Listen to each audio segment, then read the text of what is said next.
And from this spiritual perspective, your soul chose this body, this family, this lifetime, this incarnation. You chose it all. And so if you're complaining, who are you fighting against? You're fighting against your inner knowing, your inner spirit that Mm. shows this is your incarnation. The credit belongs to the man who is actually in the arena, whose face is marred by dust and sweat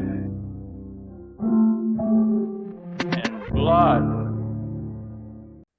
Hello, everyone, and welcome back to the Vitruvian Podcast, a podcast centered around the pursuit of truth and personal renaissance.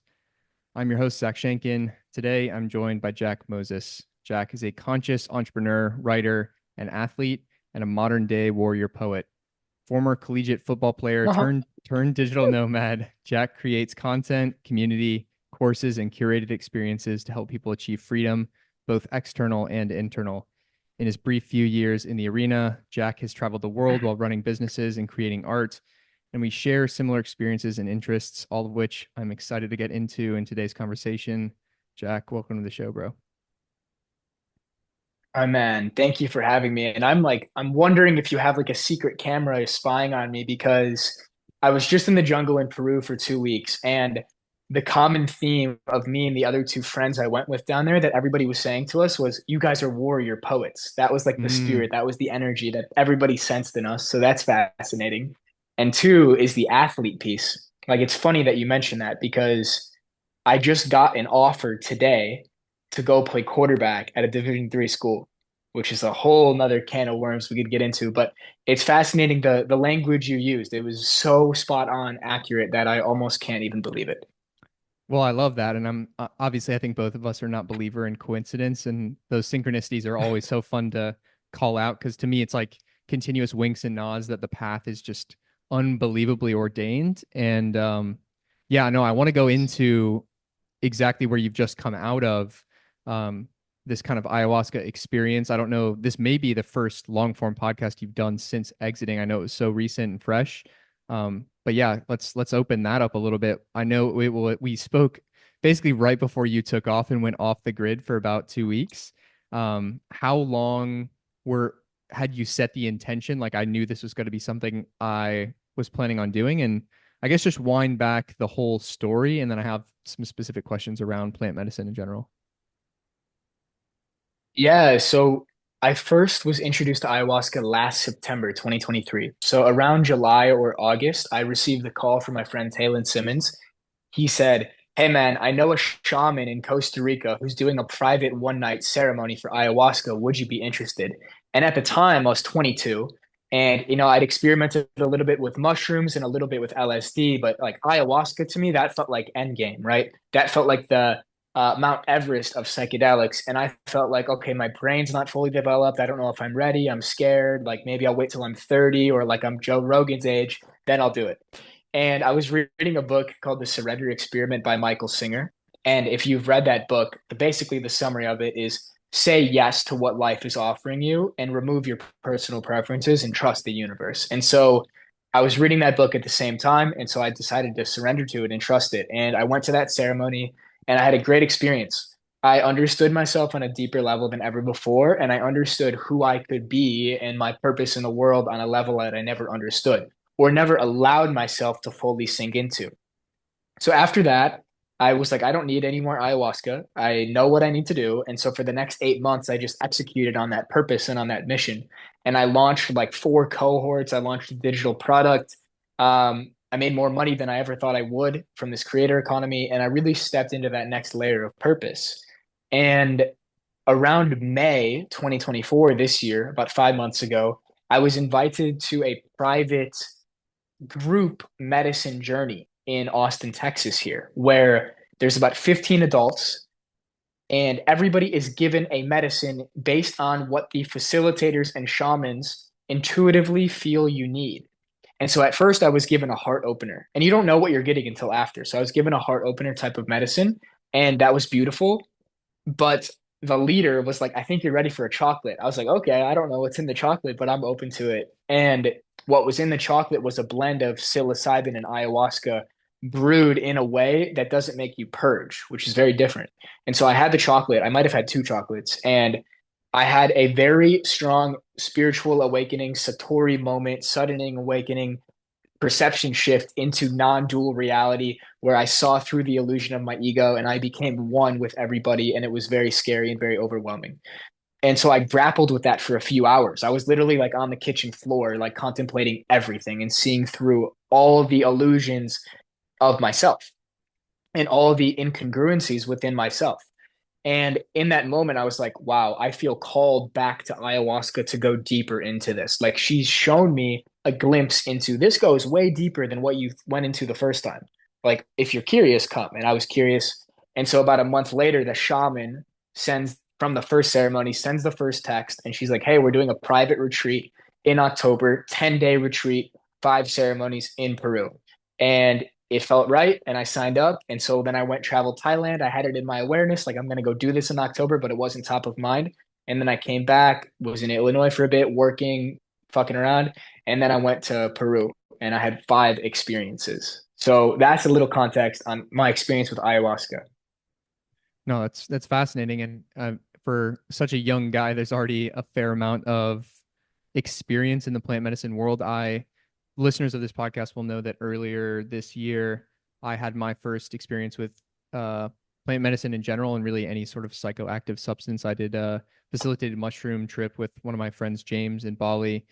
He kind of guided me through it. And yeah, it was something that I think our paths were very different in the sense that I was, for a very long time, closed off to exogenous experiences. I really wanted to maximize my internal world as much as possible. And I always told myself, once I realized that like a lot of judgment on substances was just that, it was just judgment. I kind of took the stance like when I feel called is when I will pursue them. And it just came to this place where the word that kind of stuck out was stuck. I just felt very energetically stuck and not myself for kind of a fair Mm-hmm. amount of time, probably 6 to 8 months. And what I found was really profound, and it's something I like to emphasize when I tell this story, is the second that I committed, like I sent the payment to my friends, started preparing and setting intentions in the weeks leading up, immediately I started to feel returning to myself before the actual plant medicine experience. And so I love that for Uh-huh. me, it's like a call to God, and you know that the call was answered even before the medicine itself.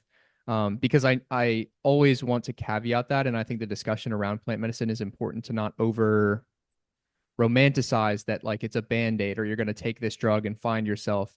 And especially with how Yes. intense some of them can be on your psychology, I don't think it's a one size fits all spirituality pill, which I think most people might even assume, especially because the language is very similar. I think the plant medicine, first of all, gives a very universal sort of experience. And I also think it attracts a very universal sort of seeker. And so a lot of people come out of it with like a lot of this profound realization, things about non duality, seeing through the simulation, experiencing oneness. And that's all amazing. But I also think it is important to tell the fact that the seeker who arrived to the medicine was very well prepared. And like you're somebody who has probably gotten similar feedback to myself, like their entire life. You're an old soul. You're somebody who's mature for your age. You're very like inwardly focused. And so all the work, all the reading, all the development you had already done, that was the fertile unconscious groundwork that was laid so that when you step into these very amplifying experiences, of course you have these amazing breakthroughs, but it would not necessarily be the same one to the next, to the next, to the next. Most definitely. Yeah, and I think you hit on a few different really good points there. One is that you have to come to it on your own. Like there has to be an inner decision within yourself to come to the medicine when you are ready. Not what anybody else tells you, it's when you are ready. That's when you go do it. That's when you start doing the research. That's when you start looking into it. At least it was for me the first time in college, which was like 3, 4 years ago. But another thing that you hit on is spirituality pill or like enlightenment pill or happiness pill, right? Like anything outside of you is going to fade. And so the realizations you can gain from psychedelics are very profound. What I equate it to is it shows you what it looks like through the door that is the door in the passageway to your highest self and your highest purpose. But you have to still choose to walk through it once you get out of the psychedelic state. I think that the journey begins once you leave the actual medicine journey. It just shows you what's possible. Mm, And it shows you answers that were already within yourself. That's all it's doing.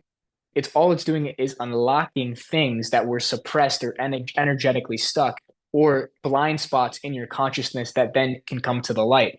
And I think you hit on a really, really interesting point there too about you started to notice shifts in yourself before you even took the mushrooms.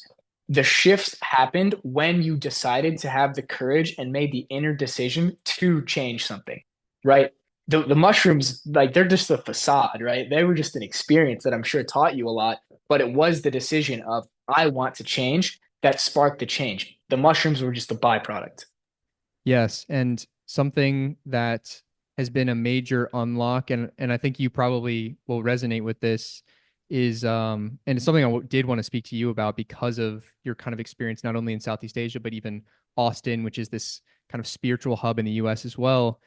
There is this shadow world of spirituality, kind of spiritual narcissism, overindulgence in the feminine and the flow, and just having kind of these euphoric experiences.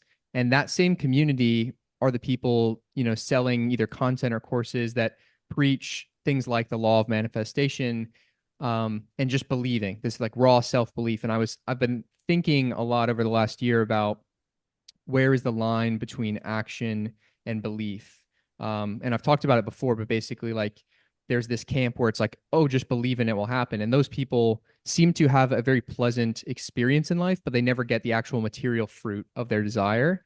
So they're kind of materially inept. And then the other side is like the Hormozy Goggins archetype, which is just raw, violent, masculine action. And you definitely get the material result. Like you can build $100 million business, but you become spiritually inept. Like you sacrifice your soul on the altar and you're just miserable in the day to day. So of course the middle way is the Mm-hmm. path. And the phrase that I've kind of not necessarily developed, but come back to about this idea is that action is the fruit of belief. That is to say, if you truly believe in yourself, it will show in the fruitful action and faithful action that you take as a affirmation to God and yourself about belief in self. Like, I think that that's something that like I can always call myself out about, and also other people that are like trying to manifest a dream life or manifest a dream outcome. If you believe so much in yourself, you would be taking the daily action to take you on that journey. Like, are you posting the video every single day? Are you doing the outreach for your business? Are you Right. taking the steps to get into the best shape of your life? The like you will know them by their fruit. That Bible verse I think has so much raw truth. And Yes. to me, that like closing the gap between that action belief duality is that action is the outpouring of belief. It starts internal, of course, like you have to believe it to then precipitate that action, but your belief is dead and arguably not even there if you're not taking the action. Yeah, you can't just manifest your dream wife or your dream business or your dream lifestyle just sitting on your couch and meditating. You could become enlightened, right? And you could just sit on your couch and meditate and become one with reality. But, Jesus says, like, be in the world, but not of the world. How can we operate in the world from that same place, but be out in the world and trying to create things, build things, play with people? Like, I think that's why we're here as humans. It's to play, it's to build, it's to create. But from that place of knowingness that we are one with reality and we are one brother and sisterhood. So what would we create from that place? Um, so yeah, it's a balance. It's the middle way, like you said. It's like the middle way between the manifestation and action. It's almost like it can't be said.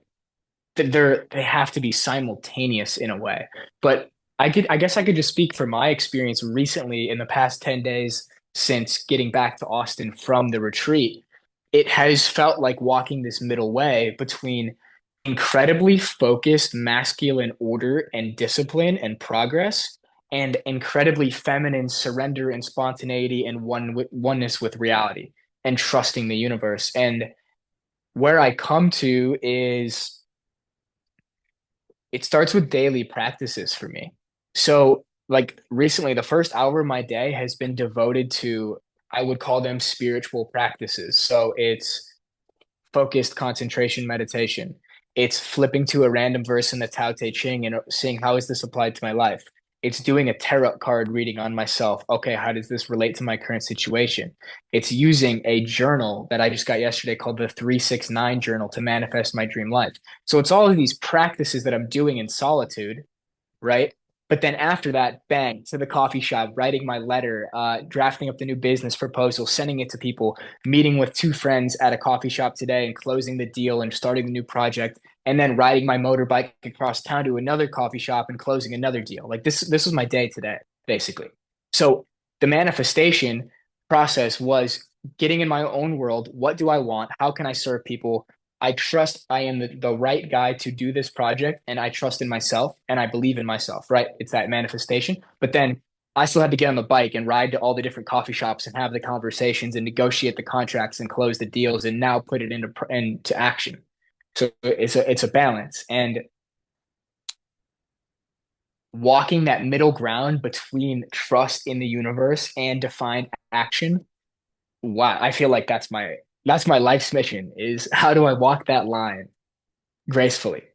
Yeah, I love that. And I think the answer to that is embodiment. Like all of the great questions are paradoxes. It's why we haven't arrived in thousands or however long you think we've been around.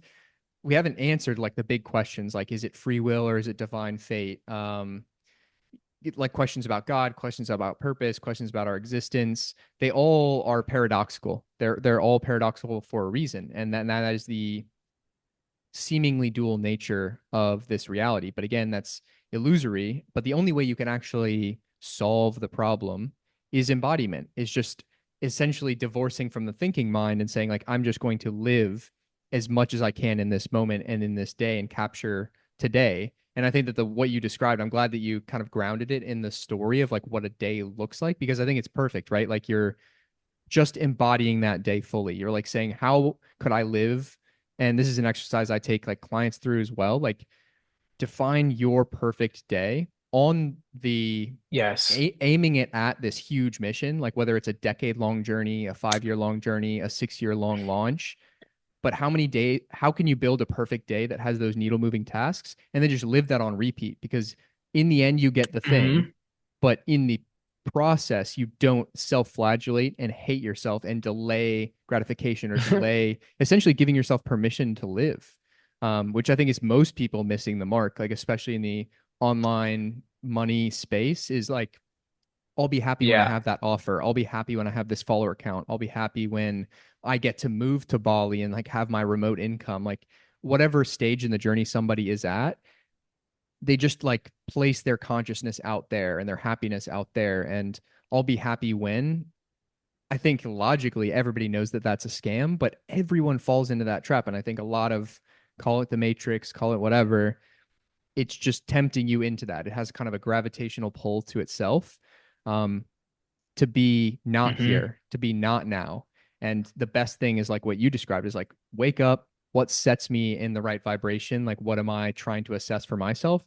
And then the day kind of just unfolds naturally. And it really is like a fun, playful adventure. And I love that you said like the scooter thing. It's like something I kind of want to like draw out and emphasize because I think the American mind like can't really fathom the difference in experience between getting somewhere in a car and getting somewhere either on bike, walking, or scooter. And like I'm serious. Like Yeah. it's something that seems very minute, but I had a internship in university out in San Diego, and I didn't take. I'm from Atlanta. I was going to university in the city, and so I didn't have a vehicle to take cross country. So when I was out there, I had to bike to work. I say had to because at first it was a constraint, but what it became was this amazing like ritual where I got to see this area of San Diego on bike every single day, feel the cool air every morning, like empty roads because nobody else was doing it. Yes. And the way that you see a place and experience life in kind of that human paced transit is so Mhm. radically different. And it would be kind of a call to action to people in the United States, like see how you can transform some of the shorter distance trips you have to take. Obviously, it's a big country. You do have to drive certain places by car, but if you can walk there, if you can bike there, if you can get a moped in your city, especially as a young person, I think it reminds you to be childlike. It reminds you that you're playing a game Yes. and you're very, very free. Like that was something you described as like, it makes me feel free. Yeah, I'm so glad we're like diving into this little tangent because I'm thinking about my day today and what I was doing as a 12-year-old kid in middle school with my friends. We were riding bikes around town. We are going to McDonald's. We're going to different restaurants. We're playing basketball. We're playing football in the park, and we're just riding around. We're free. And today, if I look at what I did today, I'm riding my bike around basically like a motorized bike around the city of Austin. I'm drinking coffee and cacao with friends. I'm coming up with creative projects, playing a video game, which is what online business really is, playing video games with my friends and working out and going to a football field and running around and hitting the gym and lifting weights and coming back home and playing another video game, basically getting online and calling you. But I'm whipping around the city and it's like, holy shit, I feel like I'm in middle school, but now grown up.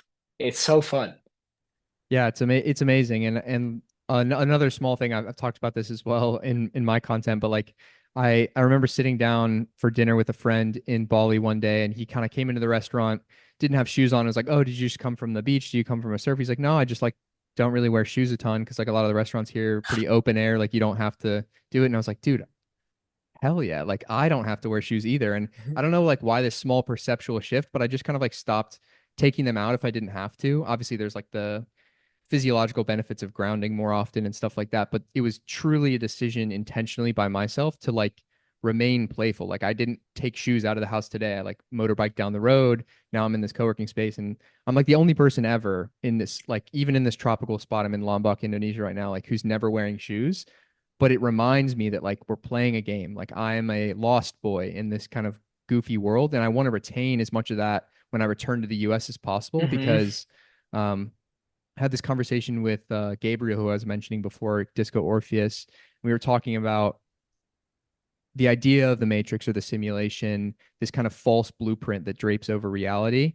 Um, it is more or less opaque and more or less thick in different regions. And that is because the thought energy of the collective at different regions is feeding it more or less. Now, Austin might be a hub where the veil is very Mm. thin.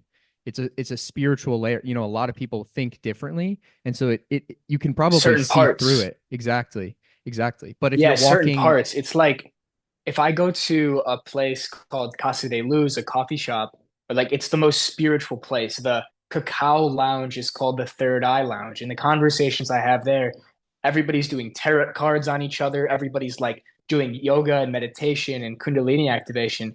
And then I go to like this more high performing type gym with like a nice sauna and cold plunge. And all I hear in the sauna are like these finance bros talking about like the Coinbase and the investments they're closing. So even within a city like Austin, there's certain pockets where the veil is much lower and people are maybe more in touch with their nature. And there's areas like if you go into a skyscraper or an investment bank, you're 100% in the matrix.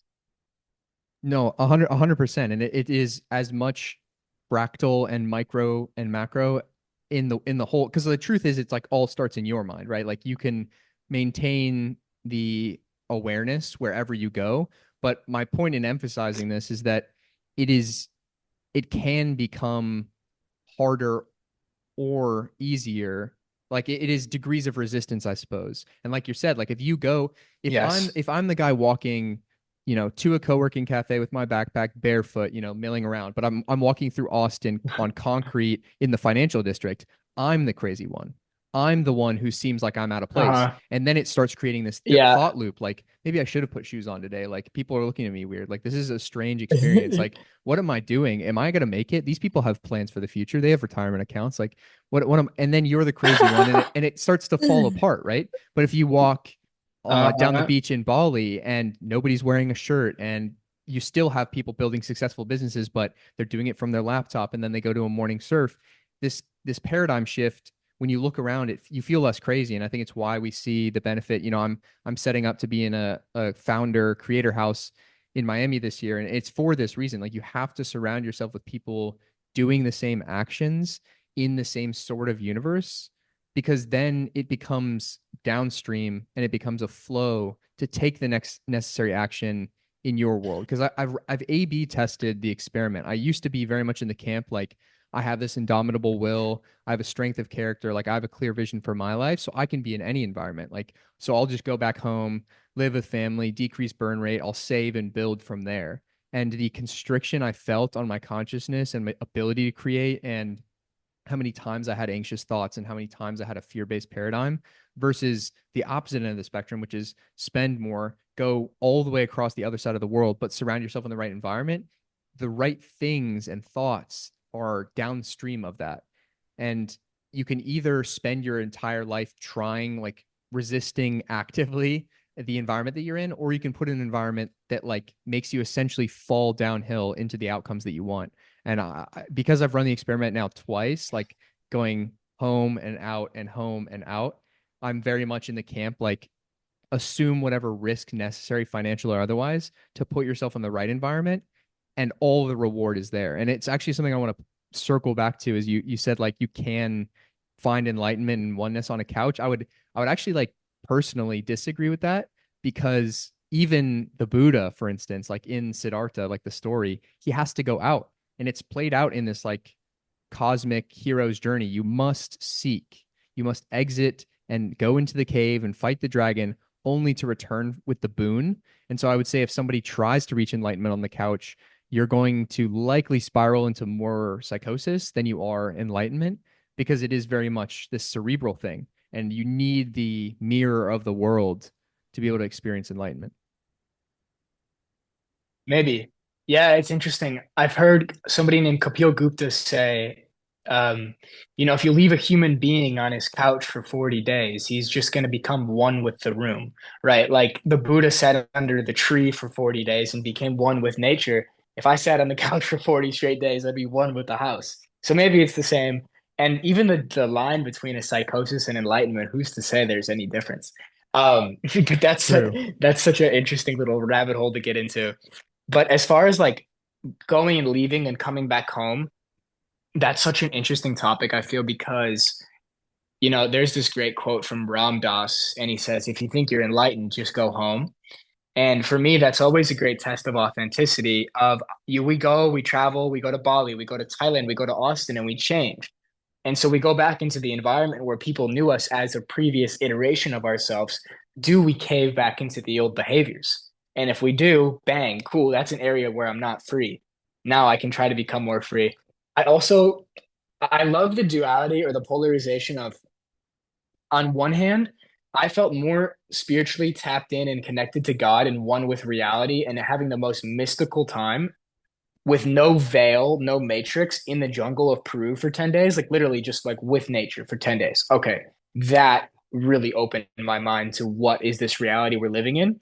But then coming back and playing in the matrix and just not playing by the rules and just being like, I'm like the other day, I go into Sweet Green just barefoot, or I walk around my suburban neighborhood in Illinois barefoot, and people are like questioning me, like, "Are you okay?" I'm like, "Yeah." Like it's just I'm grounding. Like, don't you know what grounding is? And then I put my 70-year-old neighbor who had an Achilles problem onto grounding. And so now he's out in front of his house grounding every day. So it's like when we learn all these spiritual, esoteric, cutting edge things, bringing them back into the matrix or normal life, and we're just embodying that and we're free and we don't care, it actually starts to inspire those people we grew up with or the people in our environment to open their mind too and change.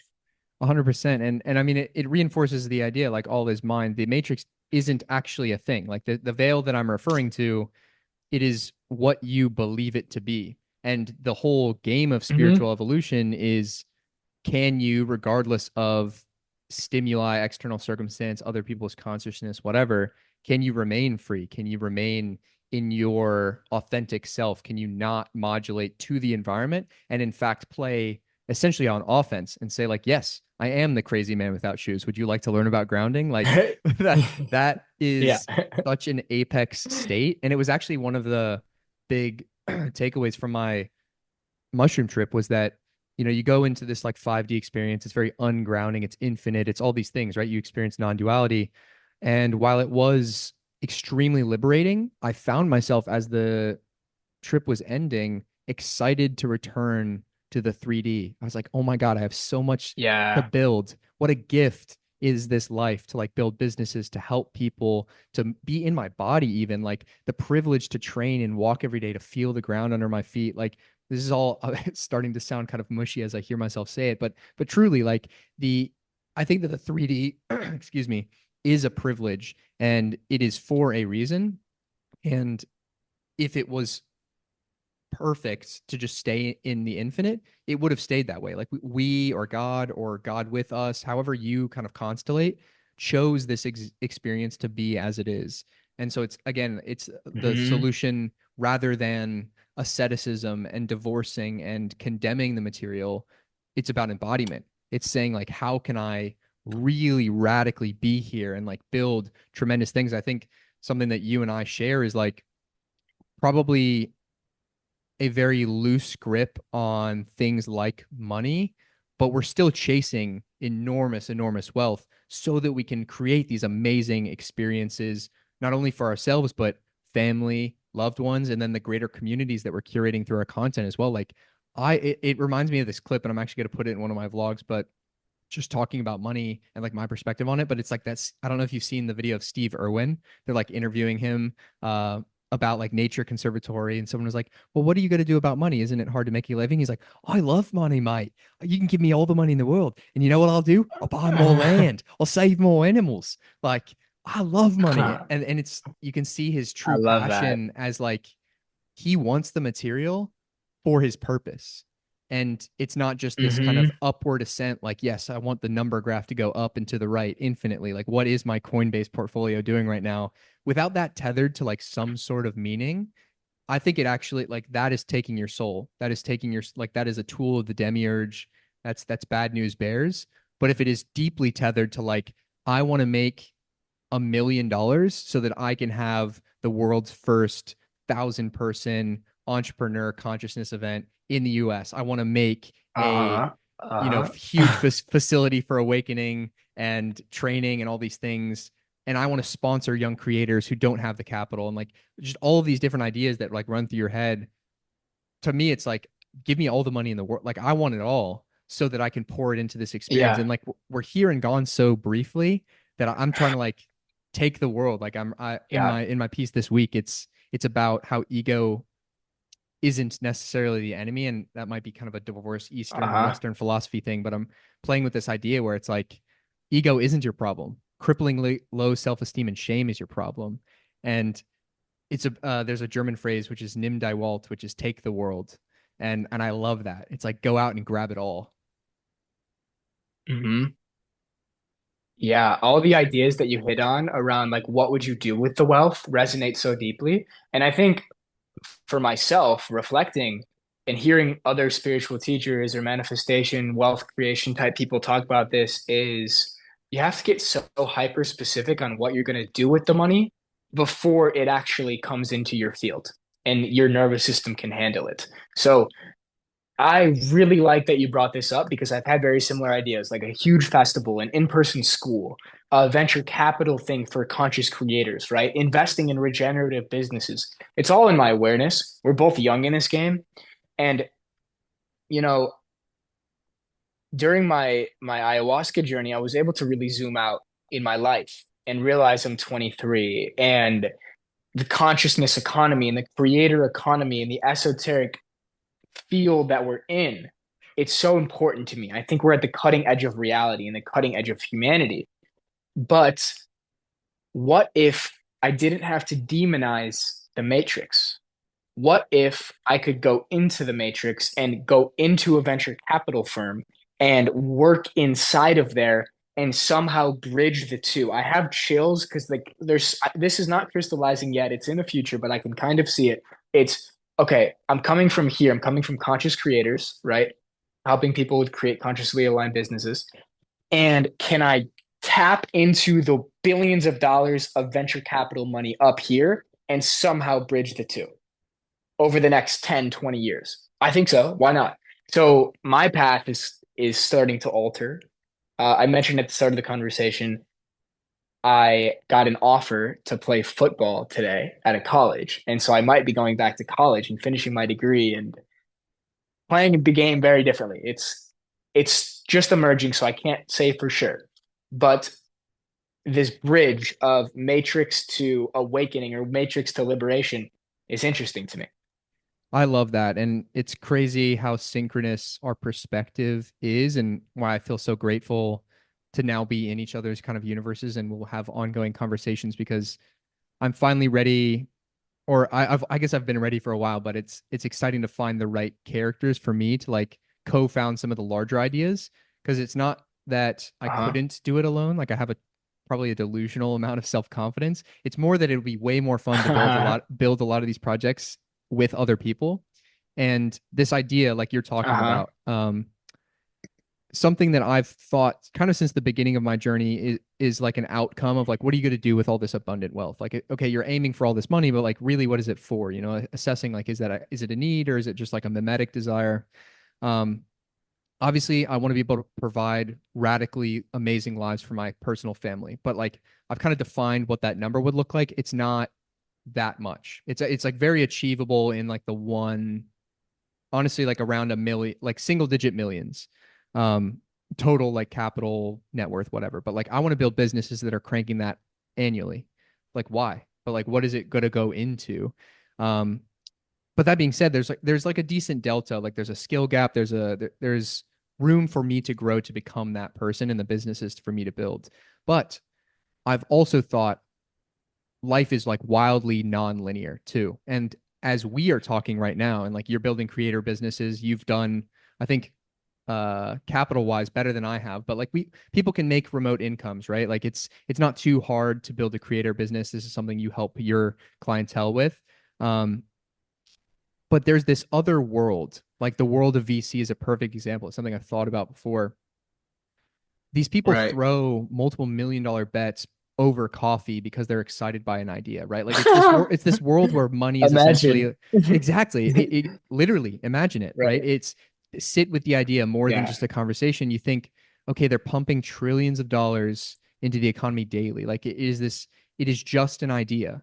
And all you have to do, just like people talk all the time, like the world's abundant, but it is non evenly distributed. There are deserts of capital. Uh-huh. There are deserts, so you have to find yourself under the waterfall. Um, and so Interesting. it's something I'm planning to step into this year. You know, like I'm being more open and honest about my financial situation than I ever have been with a newsletter I put out last week, putting some stuff on a vlog, and just being transparent that like I'm kind of coming down to true zero this year and I'm having to reassess. And so a lot of limiting beliefs are like, okay, I'm gonna have to pick up a part-time job. How am I gonna pay rent? Yada yada. And my mind has always Yeah. been on this kind of end point, which is like, if I in the future with all of my money want to essentially go back and find the version of myself who's like full of ideas, piss, vinegar, youth, whatever, and just pay for that kid, like sponsor him through his journey, there's going to be somebody out there Mhm. who believes in me like that. So part of it to me, and this is where Yes. this is where the belief is now for me in my personal journey, and I'm so privileged. Like it makes me very excited because I'm going to document it. And it's going to be the craziest story ever. But like asking is closing that gap. So I believe that it's possible and I Yes. believe that it should happen, but I have to be brave enough personally to start, whether it's knocking doors or sending cold emails and finding a person and saying, like, Hmm. this is me, this is my universe, this is my body of work thus far, this is what I believe in.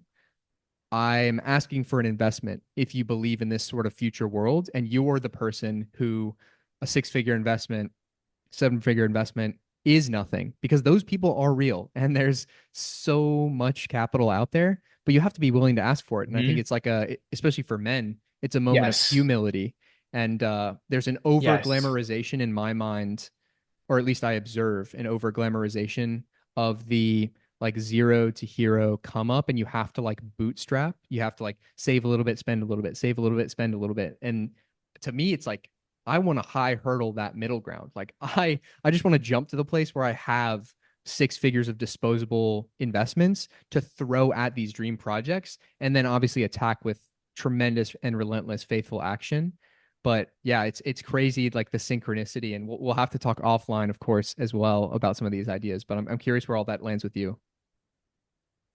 Yeah, I mean, I resonate on so many levels. Like the idea of, okay, I'm gonna have to get a part-time job. Like, dude, the idea for me of I'm going to become a waiter at a steakhouse, that probably crosses my mind like at least 10 times a week, at least.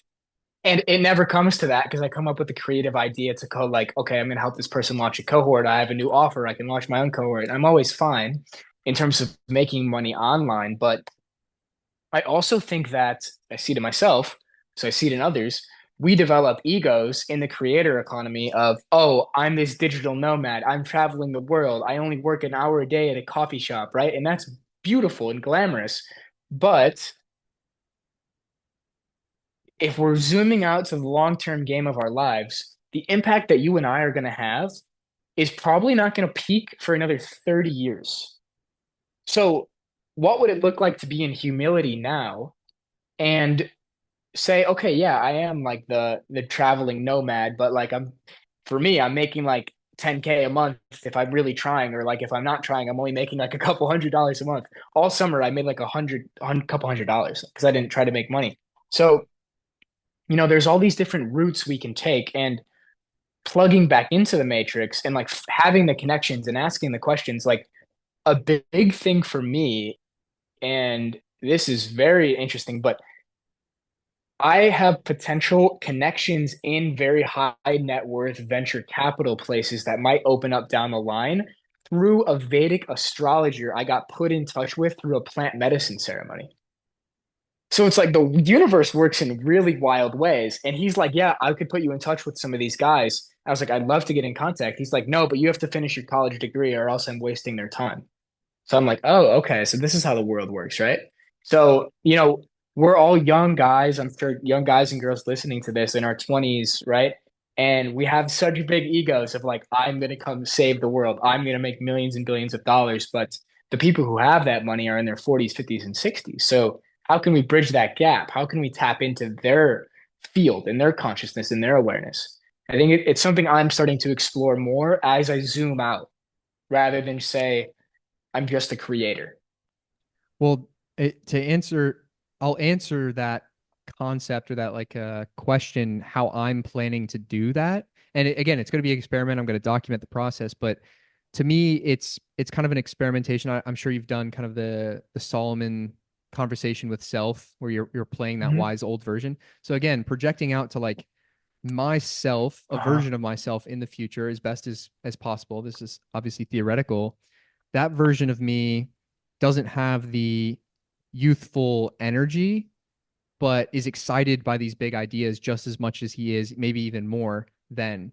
And so if I'm thinking forward to like, who would I want to invest my capital? One, I'll probably be a little bit more,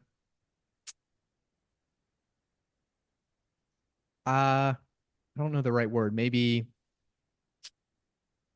judicious with my allocation because I will have lived some life. I will have learned more about corporate tax code. So I'm not just going to throw it at anybody, right? Because everybody's going to be Hmm. asking and there's part of that. But if I see someone who is serious and can prove like with a body of work, like here's what I've already done, that's one thing. So like they've been in the arena, they've tried these things, they have receipts basically of like attempts.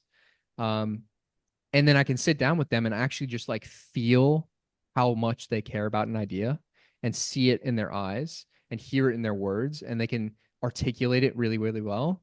That's somebody who, why would I not? Because it's almost like you're investing. I see it again as like if you tether into this idea of we're all one, then really like getting investment or having somebody help you out financially, it's like that is God helping you through them, and vice versa. Me, if I'm the Uh-huh. investor, I'm just buying into more of God's plan and God's mission through this world in different kind of avatars. So my mindset is take radical kind of like again, like I actually think it's not about disillusioning that ego of the child. I think it's like embodying it. Like that the boy who plays on the playground and swings recklessly from the bars, he doesn't break his arm or his leg because he's not thinking about it. He's not worried about the risk. And so I think there's something very refreshing to the old mind of like, wow, this kid really has no idea what's in store, but I fucking love that. Like he has no idea how much Yeah. he's going to get beat to fuck across this journey, but I know he can take it because he's so excited by the ideas. So in my mind, it's just closing the gap with like so much confidence and so much like the confidence is stepping out and speaking, but the humility is asking. Like, because it is kind of a Mhm. very humbling thing to just ask for support. Like the title of my last newsletter was uh I'm looking for an angel, a humble call for support. And I think that like I don't know, there's been so much that's come up for me in sending that newsletter, and then even having people reach back out and send me like Venmos or PayPal, or like just try to help in like little ways, right? And it was like the first time somebody sent me money like non-transactionally, not for like an offer or a service that I was putting out, but just like, hey, I believe in what you're doing, here's a little bit of cash, hope it helps. I was just like, I almost like sent it back or like rejected the Whoa. notification, and I was like, oh wow, like I'm resisting this solely based off of programming, because I, as a giver, if I saw somebody else ask for help, I would do it in a heartbeat. I've done it for friends in the past. I've done it for my younger brothers. Um, and so I had to like let go of that ego and say like, no, no, no, the God is trying to help me. And if you say no right here, Uh-huh. then you're going to say no to those future offers, the VCs, the whatever. You have to Yeah. say yes. Like the $100 Venmo you just got, like that's a little gift. Like that's enough for right And you now. literally asked, right? You asked and you did Literally. receive, but it wasn't in a form that you thought. And so you're like, oh, wait, no, they're giving me like little handouts and scraps. Like, what is that? Right. Yeah, yeah, it But you felt have to be wrong. It open felt to that wrong. before the $1 million investment comes in someday. Exactly. And anyway, I wanted to share that because it's been such an interesting felt experience. Like the things that came up, like, and that to me is like the shadow ego, or the thing that we should be trying to break away from, is all this like machismo. And again, it's like very big in the online money space. Like people really condemn. Another thing that drives me insane is people who call out and condemn daddy's money, like people who get investments from their family. And it's like, I understand in concept what you're trying to condemn, which is the person who had cheat codes, didn't have to earn what they built, etc. But let's zoom out a little bit. You're trying to become the millionaire person, give your family an amazing life. Like, what are you doing it for if you're not going to give it to them? The whole point in this game, at least in a familial sense, is to build great, to give your children a better life than you had in some way, right? And if it's in the material sense with capital, there is nothing wrong with, if you have access to that, taking advantage of that, because that's part of the cards you were dealt. It's part of your journey. It's Yes. different from some people, more than less than others, but it doesn't matter. The point is just telling the truth about it. And it's something I talked in my last vlog. It'll be going up shortly, about like all these gurus like fabricating their background. Like obviously the Luke Belmar thing came out. Iman now apparently was also the son of a billionaire. And it's like, the thing that frustrates Wow. me like crazy is not at all of their stories. Like Luke Belmar, for instance, he had a very similar upbringing, like middle class background, went to a Christian university. Like it was a university I played against in sports and in college. So like we have very analogous backgrounds, and there's actually nothing wrong with it other than the fact that he didn't tell the truth. Same thing with Iman. It's like Right. you can't help who your mom marries as a stepfather. Like it's totally out of your control. And if you started out your agency at 16 and was documenting the process and took the faithful actions, like you still are very impressive, the success you get, even if your dad helped you pay for the camera or helped you do whatever. Like, but just not telling the Yes. truth and playing this character, that is where you lose everything. And unfortunately, I think he'll be materially set up for life, but the tragedy is like what you lose in respect and character and the perception of other people. It's just a tragic foresight, I think. So for me, I'm all about just being radically honest with your situation, whatever it may be. So if part of this situation is like I get home in December for the holidays and my dad's like, hey, I saw that newsletter. Like, let's actually talk about it a little bit. Like maybe we could take some of your inheritance money out now and like let's figure it out. Like I will be telling that story. Like if my dad is part of me figuring out this financial Uh-huh. thing, that's going to be part of the truth that I tell. Like that's just part of I can't help that my dad Yes. was a saver and my dad had this plan, like whatever, like maybe it'll come from him. Maybe it won't. Who knows? Maybe it'll come from a family Uh-huh. relative. Maybe it'll come whatever. But like I will not be ashamed by the truth of my story because it is just that. It is the truth. So I don't know where this investment will come from. I don't know if it'll come from this podcast, a young entrepreneur, an old entrepreneur, my dad, somebody I've never met. Like who knows? I'm excited to find out. But the point is I will embody that truth radically because the truth can only hurt people who benefit from lies. Mm. Yeah, and what a blessing to be supported and held by people in your life. Like, that's nothing to be looked down upon. I'm thinking back to my journey. I mean, it's only just beginning, but my first cohort, I had maybe a few $1,000s in my bank account, and I had to pay $3,000 for my web design guy to build me a landing page, and I didn't have it. I mean, I maybe had it if I needed to like scrap and claw to get it, but my dad was gracious enough to say, "Hey, like you didn't finish college. We saved another 80K because you didn't finish your last year at Northwestern. Like we're happy to. I'll give you 3K to build this website because I believe in you and I believe in what you're doing." So again, I have no shame in that either. And it's a blessing to be raised in a family where you are supported and you are held because it allows you to go even further to benefit and uplift everybody else. Or else Exactly. why did your parents save the money in the first place? So you could Exactly. just live a monotonous robotic life and not help anybody? Well, yeah, it's two things. One is that you're focused on taking that gift and amplifying the impact for the benefit of other people, which I think is huge. And two, for the like theoretical, naysayer or skeptic, you're trying to do the same thing for your children.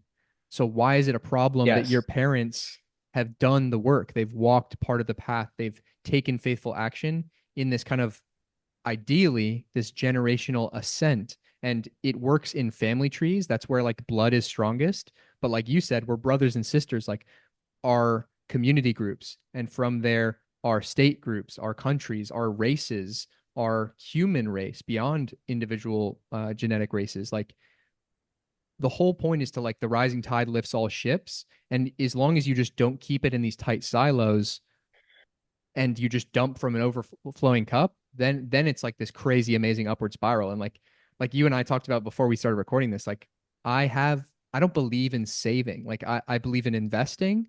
And that investment right now is me because it's the biggest asset I have close access to, me and my businesses. Yeah. And the second I have an excess where it's like me and my businesses are covered, it's going into the team. Like if it means that in the creator house, I pay for the whole house's rent so that they can save and pour into their businesses, boom, I'm doing that. If it means hiring my younger brother the second he gets out of university and bringing him into my businesses, boom, he's coming in. Like it's just these next steps. And then it's like you get radical return where it's like I can build the entire creator house and I could sponsor a team of people. They get free rent for 6 months, but you have to create an art project by the end. Like all of these ideas that I have now, that's where the money is going to go. And I think at least this is a working thesis. As long as I can maintain that intention, that it's all for the benefit of the community and external world, I'm going to be given it. Like if it's meant to come through my hands, I'm going to be given the means. Mhm. And also patience is so key because Mm. I think about like playing video games as a kid, like playing The Sims, or like I used to play this like hotel game where you would build up like a 40-story hotel and make a bunch of money, or Clash of Clans, or like NBA 2K My Team. Like the first and time is different in those games, of course, to make it easier. But at the start, you're always spending everything you have. You're always close to zero. And then once you get everything in place and it clicks and you finally break through, bang, you have $1 million hotel.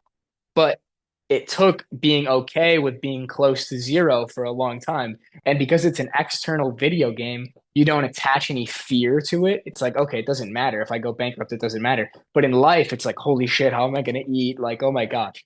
But in the same way, God is always going to hold us. Our family is going to hold us. Our community is going to hold us. You're always going to be held by the field.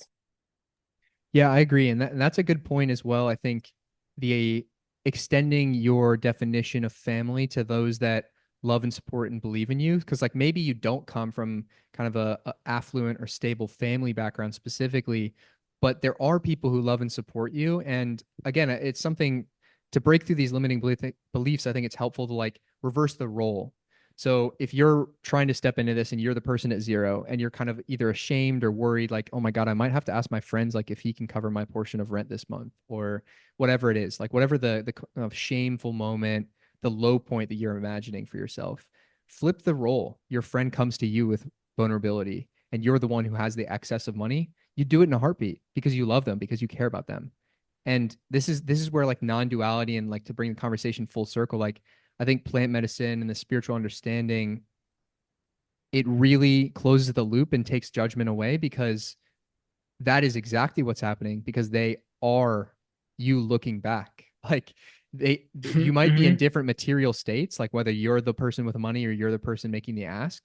But if you reverse the roles and the answer is different, allow it to be okay for you, at least in that moment. Like if you're the person at zero, receive. And then when your time comes and whoever it is comes to ask you, then it's your turn to pass it along. Um, and I think that like what I'm excited about is like almost like purging the world of the like scarcity mindset and language. And part of it also is like being raised in as an American, like the um not embellishment, but the overt praise of like the bootstrapper, the do-it-yourself, like industrialist kind of archetype.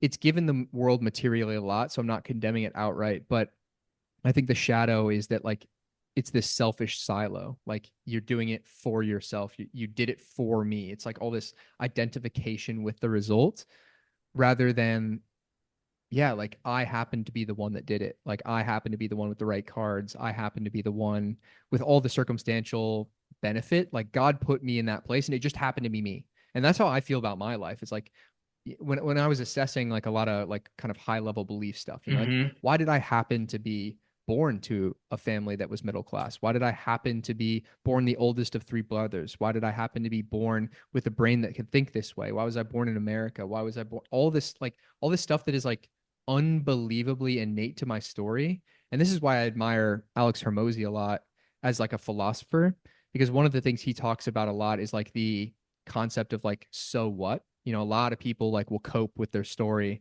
Be like, but I wasn't born in the what? Like my circumstances. Remember, it's like, yeah, and what? Like, what the fuck are you gonna do about it, dude? Like, you had more than some, less than others. Is your hand of cards. Like, you don't get to give it back to the dealer and get another hand. Like, just play the game, bro. Like, play the hand you've been dealt. Yeah. And from this spiritual perspective, your soul chose this body, this family, this lifetime, this incarnation. You chose it all. And so if you're complaining, who are you fighting against? You're fighting against your inner knowing, your inner spirit that Mm, shows this is your incarnation. This is your circumstances. It's interesting you mentioned too, like the questioning, like, oh, this is why I was born in this city. This is why I played these sports. This is why I'm the oldest brother. This is why I've always thought this way. This is why I look this way. I've come to like my first ayahuasca journey, really bringing it full circle. I had a deeper understanding of my nature and why I am the way I am than ever before in my life. And it becomes this perception shift of, yeah, I don't remember choosing this, but it just happens to be that. And so a big thing too is like the hero's journey, answering the call. And so I've had some profound realizations, whether it's been psychedelics or like deep meditations or quantum sessions and different things like this, where I get very clear on, oh my gosh, if there was going to be a school right now with all these conscious creators coming together for a bigger mission, it's just in my nature that I'm going to be the vessel to bring it together. And it's not ego inflating. It's almost like, oh, fuck, like it is me. Like, I guess I have to do this. I'm the vessel to carry it out. So if we can get to that place of, how can I be of service to the universe? What am I a vessel for? That's your highest purpose. That's your highest calling. And oftentimes it'll be the thing that you're like, oh, like that seems like a lot, but I know I could do it deep down. yeah, owning your gifts. And this is what I'm kind of trying to address with this newsletter going out this week whenever it does come out.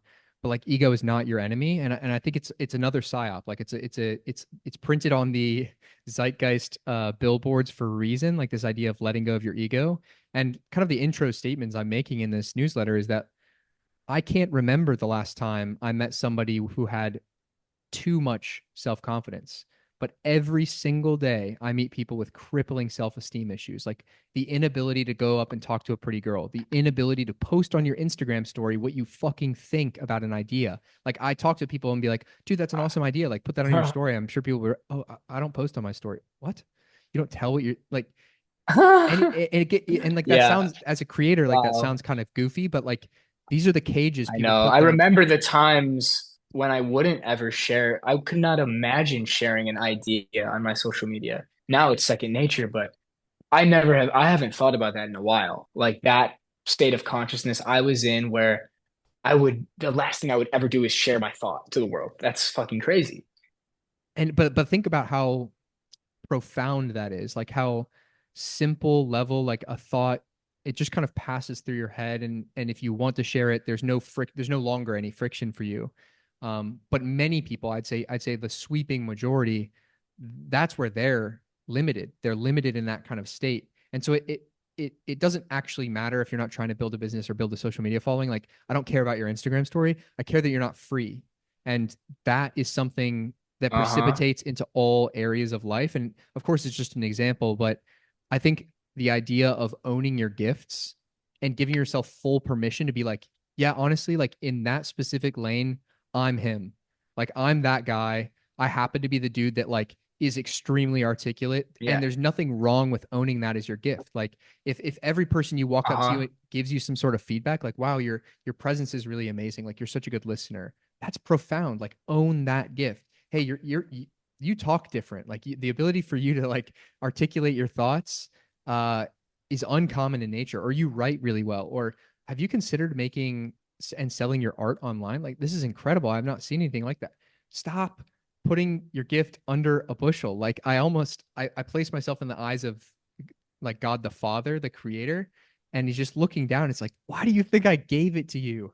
Why do you think I gave it to you? It breaks my heart that you're not sharing this. It's like if you give your friend like a gift, like in the material world. Like if I sent you an amazing, like I sent you a new laptop or something, right? And then I like you go ghost online for like 3 months, and I don't see any posts, and I don't see any videos, and I don't see any content. I'm like, Jack, like I gave you this amazing gift, this tool. Why the hell are you not using it? And I think about for Right. me, like the last probably 3 months has been this, okay, like I'm really good. I'm in this. Like I was given some seriously unique gifts and talents, and I'm finally going to be like excited by that and proud of it and willing to wear it as like a badge of honor, as opposed to this thing that I'm like kind of using but only in conversations with friends. And I certainly wouldn't tell anybody I'm proud of X, Y, and Z factor. But again, I think all that it's psyop. It's old programming that it just needs to be purged to embody who you are. Yes. And it's that inner confidence too. It's like Mm, the fake confidence for me is proclaiming everything to the world, but true embodiment and true confidence is just knowing it walking the and just path, baby. living it. Exactly. Yeah, that's a big thing for me recently too that I feel like I'm stepping into, which is so fun to know exactly who I am. And I don't Mm. have to even go say to you who I am, but I could, it's fine, but I feel I'm stepping into, oh, this is exactly who I am. This is why I'm on this earth. Cool. Let me go walk it. Mm. Because there's a big part of my programming that would gain so much validation from external perception and Mm. what do people think of me based on what do I say about myself. But the true fulfillment actually comes from within. It's what do I think about myself? What has been that recent shift for yourself, do you think? Yeah. So here's me now, like proclaiming. That's what it's a But podcast. It's a podcast. right, of course, I'll say with humility, I'm a quarterback. That is it. I'm a quarterback. And I have never really fully owned that. Okay, so here's context. From like 5 years old to 18, I would say, okay, let's start 5 years old to 15, freshman year of high school. I always played quarterback and I got pretty fucking good at it, like eighth grade, freshman year. But younger, growing up, I never felt like I was quite good enough because I was the youngest kid. Everybody was older than me. I didn't know if I was truly up to their level and I kind of felt like a fraud. And in high school, I ended up switching my position for 2 years to to wide receiver. And another quarterback was in sophomore year, the guy was better than me, and I had the ability to go play a different position. But junior year, I was in a quarterback battle with a 6'6" transfer quarterback, and I'm 5'9" dude who does not have the same type of arm. And so that limits me. It limits my belief. Oh, maybe I am a wide receiver. So I cave and I play wide receiver. But halfway through the season, things shift and I play quarterback and we go to the playoffs, etc. Senior year, I own it. I play quarterback. I have a great year. I go to college, play football. But in college, I shifted to wide receiver to play at a higher level. And so I fell out of my frame.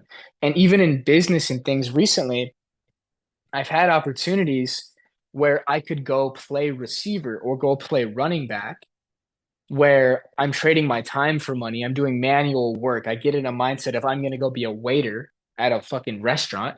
No, I'm the quarterback. I can call the shots. I can be the strategist. I can see the whole field from that place. What projects open up and what kind of work am I doing? And today it's manifested in three different ways, maybe four, actually. It manifested it, and I don't want to get into over bragging or confidence, but it manifested in now I'm the quarterback strategy consultant slash quarter. I frame it as quarterback for two new cohort launches for people in Austin that I met riding around on my motorbike. I got an offer to play quarterback at a school after I've been turning down or saying no to other schools that want me to play wide receiver. So I'm holding that frame. And I mean, from that place, there's a new level of confidence, like speaking to girls in public, but like we don't have to get into that. But like that's been the big thing. I'm a quarterback. I'm owning it. I'm a fucking quarterback. That's so cool. And I love how unconsciously, like the childhood version who didn't have the words, hadn't read the books, hadn't taken the plant medicine, like chose it just in a game that isn't technically life. Like in football, that kid was just like, yeah, dad, can I play quarterback? Like, coach, can I throw the ball? What's interesting, it's more so my dad saw it in me Mm, before I knew it in myself. So I'm very grateful for that. wow. Very grateful. That's powerful. That's a powerful moment, honestly. Yeah, because it's like this one, it's like the Ram Dass quote, right? We're all walking each other home. And I think I'm sure for Mm, for yourself, when you first stepped into this like radically different version of Jack, some of the biggest resistance that came up inside of you and probably from your environment was the family unit. Cause it's like, oh my God, who is he becoming? Right.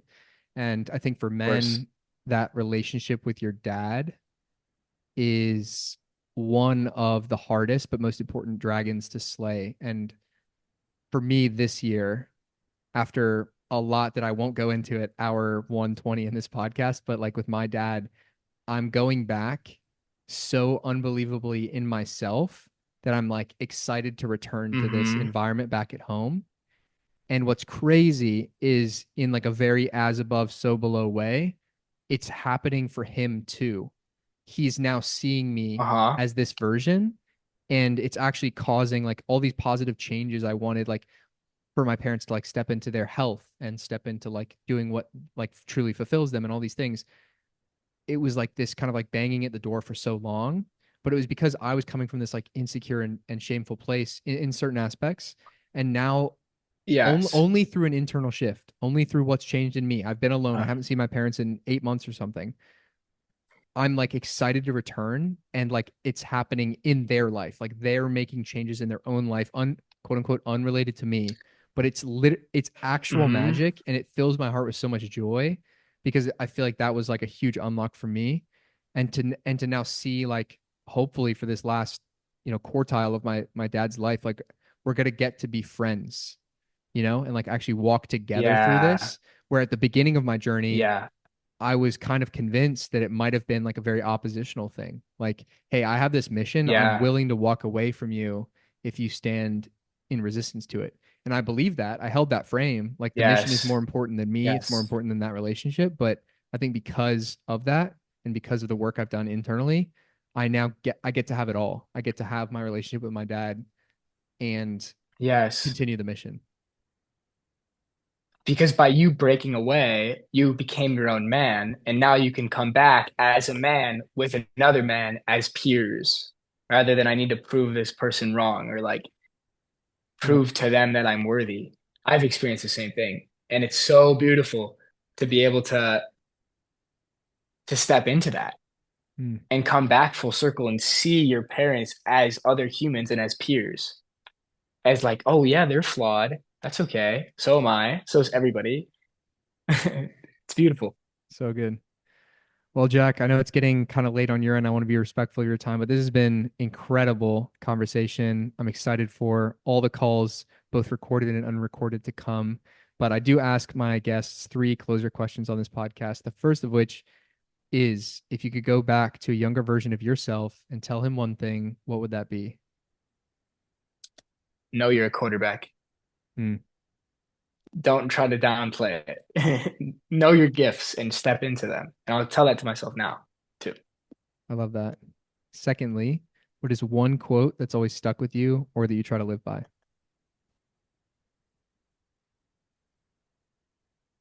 Recently, what's been top of mind, I posted this on Twitter and my Instagram story today, is through this astrologer that I mentioned earlier, and I feel like I'm supposed to put you in touch with him, Zach. So I'm gonna let you know after this. But he said you have something called a Hanuman circuit in your chart. And I would guess you might have it too, actually. I don't know, but I'm going to guess. And a Hanuman circuit, Hanuman is the monkey god in Hindu philosophy and Hindu religion. And Hanuman accomplishes the impossible task through task orientation and devotion to the mission. And that to me today has become especially prevalent and especially in the past few weeks. It's like I see the North Star, I see my purpose, I see why I incarnated into this body on this planet as Jack Moses. Now, every day, what are those levers, those things that need to be done? And staying devoted to those tasks, right? Because on the surface, it's like one 60-minute writing block doesn't seem super significant. But that every day for years and years and years, you accomplish the impossible of building the school, of building the in-person creator house, of all the magical things, the VC fund. But it starts with task orientation and devotion. So I've been loving this recently. Powerful. Yeah, I'm super excited and happy to get connected with that as well. But yeah, that's really, really cool. And then third and finally, what do you believe is your unique gift to give the world?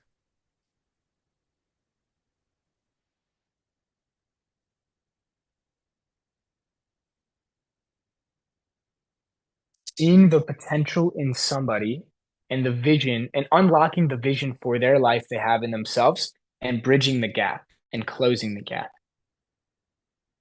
bringing the now and the future vision together Hmm, and walking them each step of the way. Task orientation and devotion. It's kind of all tied in.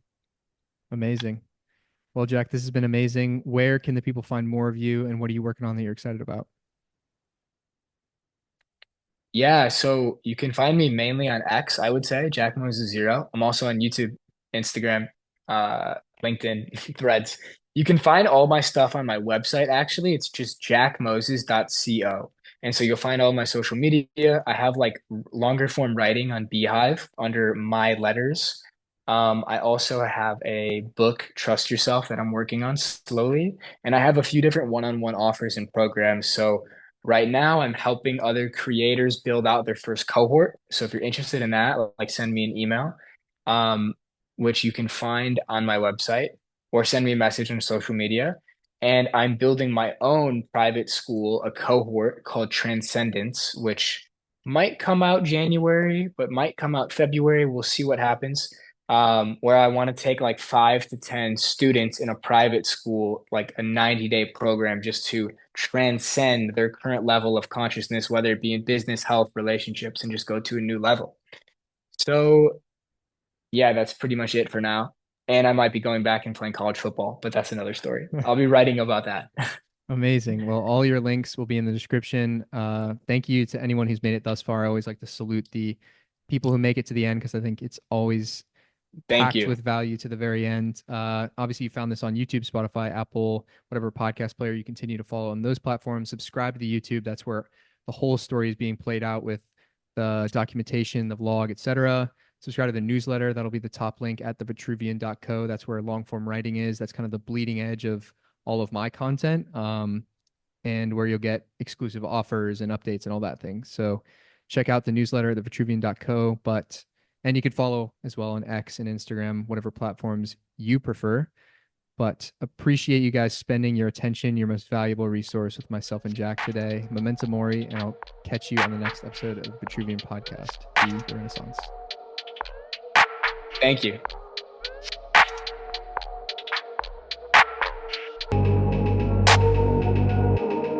And if he fails, at least fails while daring greater, so that his place shall never be with those cold and timid souls who know neither victory nor defeat.